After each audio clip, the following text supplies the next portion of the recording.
Yeah, I'm responding to Nicole's in the fact that cow milk consumption has a significant negative effect on human health. And her secondary claim is that cow milk is premium for human digestive system, lacks the nutrients needed for its proper operation, and has an unbalanced nutritional content, and also cow milk have been linked to various types of cancer. And I'm here to argue that she's wrong, because my refuting claim is that cow milk consumption has positive effect on human health. And first of my argument is that cow milk improves human digestive system. Lactose is a milk sugar that contains cow milk, and the inability to digest lactose will lead to lactose intolerance. And lactose intolerance is really common, I think the highest population of people that have lactose intolerance is Asian, African, and part of North Americans. And many people argue that, people should not drink cow milk because it's bad it's getting more chance for people to get lactose intolerance. But because cow milk has the highest lactose, this is not all true. It's true that cow milk has highest lactose. However, avoiding cow milk consumption because of lactose intolerance is unnecessary and fails to reduce the number of lactose intolerance.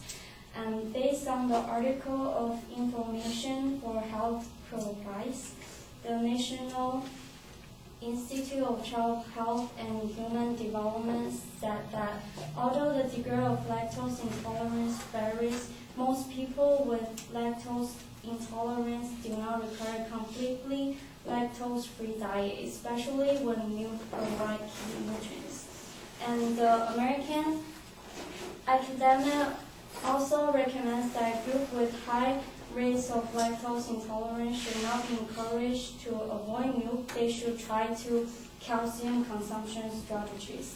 And finally, Amy Bolton, a researcher for American Association, suggests that people with lactose intolerance who include milk and other lactose-containing dairy foods in their diet may actually improve their tolerance to lactose. So therefore, cow milk consumption has actually improved the problem of lactose intolerance instead of making it worse.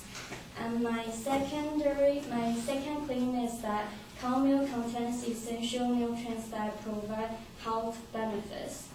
Cow milk provides rich dietary source of vitamin, calcium, phosphorus, potassium, and many other nutrients that actually improve body operation. For example, the key nutrients, calcium and vitamin D in cow milk, help people build to have strong bones. Frank Greer, a professor at University of Wisconsin School of Medicine, stated in his article that milk is one of the richest dietary sources of calcium and vitamin D, critical for building strong bones in kids and providing the best defense against developing osteoporosis later in life. And secondly, cow milk also help to meet daily value of key nutrients. We need certain amount of nutrients to be to control our health, to control our diet, and to be healthy every day. So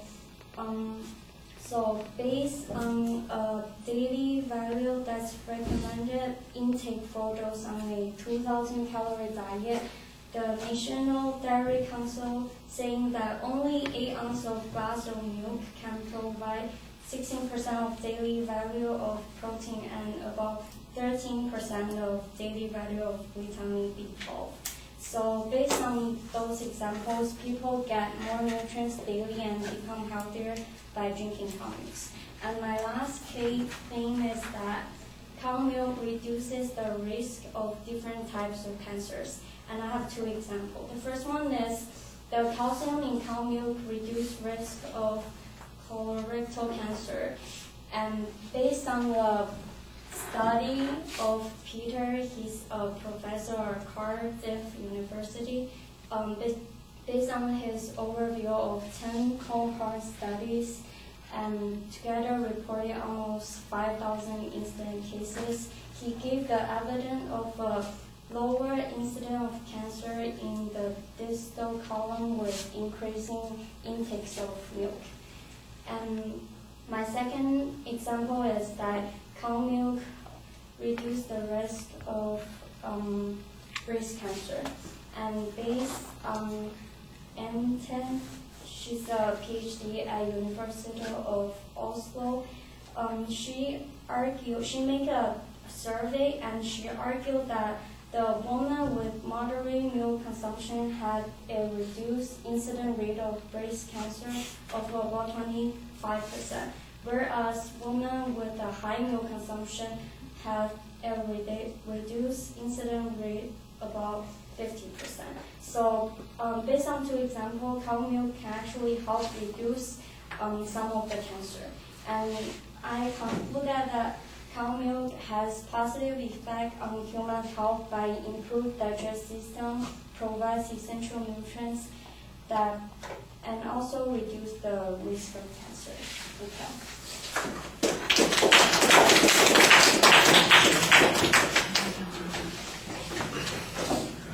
All right, the strength of your argument is in the counterclaims that you're presenting, and you provide good evidence for all of the counterclaims and explanations about why cow milk provides those benefits. And I think that those are fine. You do want to, though, contrast those claims to the claim that the advocate was presenting. So, for instance, the argument about lactose intolerance is the thing that seemed to have the most direct contradiction with what the advocate was talking about. And you suggest that they don't necessarily need to restrict their intake. In fact, doing so would create problems for them, and that they would reduce their intolerance if they would try and consume more milk. I thought that was all directly applicable to the advocate's claim.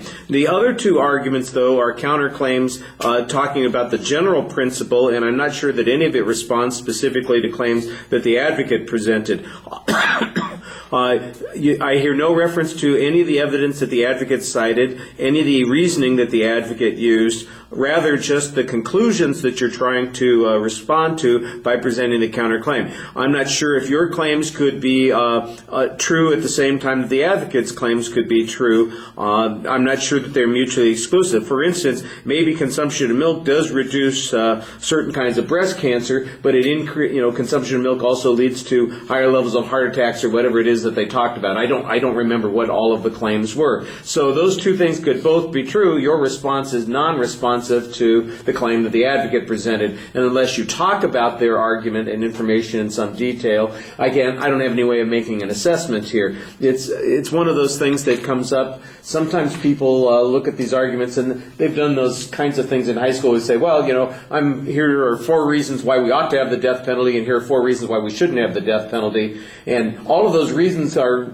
legitimate on each side, but there's no clash. The purpose of a refutation is to clash on those sorts of things, and I thought you only had clash on the first point clearly. There may have been clash on the second and third points, but I don't think you highlighted that. All right, thank you.